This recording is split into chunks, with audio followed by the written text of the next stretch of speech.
Megadeth are an American thrash metal band from LA. They're one of what's known as the Big Four, which are Megadeth, Metallica, Anthrax, and Slayer.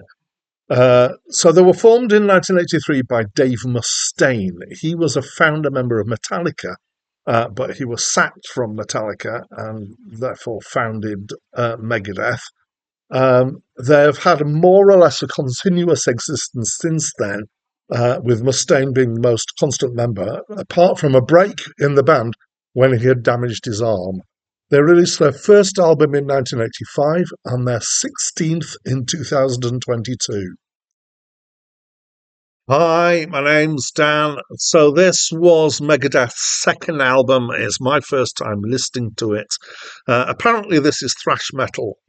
So I am aware that I am not a metal expert. To be honest, most of the genres that I'm reviewing on this channel, I am not an expert in, and I'm quite happy to hold up my hands and go, no, not a jazz expert, not a metal expert, not a rap expert, all these things. There's maybe a few genres in which I feel a bit more of an expert, but I'm not trying to put myself across as an expert at all in most of this anyway. So that was just an aside, right? So to me, this doesn't feel particularly thrashy. It is quite fast at times. So what do I know? I don't whether thrash means fast or not. I don't know. At times, as I say, it's fast. It's technical and it's tight. And I think that's the thing that makes me wonder if the word thrash in my head doesn't apply.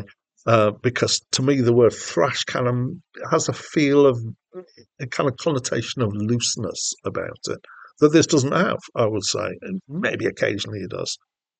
Yeah, technical and tight. So I definitely say it's metal. So I'm going to concede that. So apparently, also at the time, bits of this were considered to be extreme metal. Um, Definitely not by today's standards. So this was when 1986, and around the end of the 80s, into the 90s, there was a transition in metal to a much heavier sound. Um, and so this was, yeah, you wouldn't call it heavy rock still. I think it still qualifies as metal, but by comparison, it's not as heavy.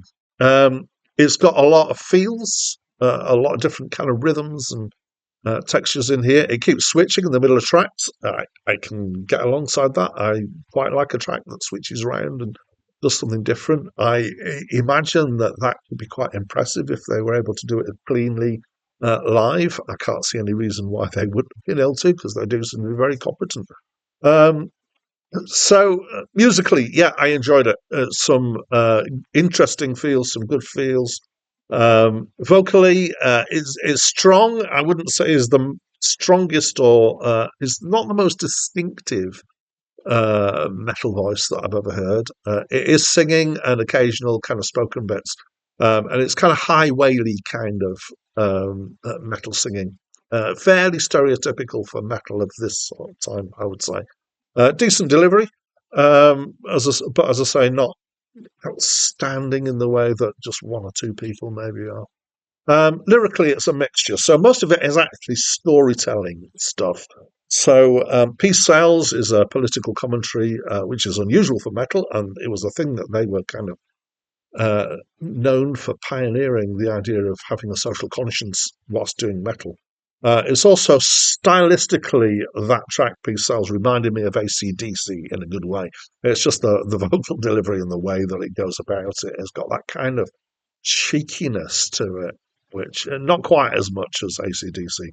Devil's Island is about a prisoner on Devil's Island, which was a penal colony off the coast of France, I believe. Wake Up Dead is about the fear of being found out in an affair when you're in a relationship with somebody who you think actually might be capable of homicide. A couple of the tracks are about occult things in here. There's one of the tracks in here that the lead singer has banned from being played since he became a Christian. Um, there are a few scattered swear words in here. So, yeah, I enjoyed it. Mostly that's for the music. It appealed to my inner headbanger, who comes out every now and again. I think the thing that I find with metal is that I do like a good bit of metal, but it has to have variety and it has to have skill and it has to be not all the same chuggy texture. So yeah, this did. So I quite liked it. So that's what I think. As always, I'd love to ask you what do you think of this album? Please do let me know by leaving me a comment. The next review on this channel is going to be of the Black Rose album, Shake Your Moneymaker, and that's it from me for now.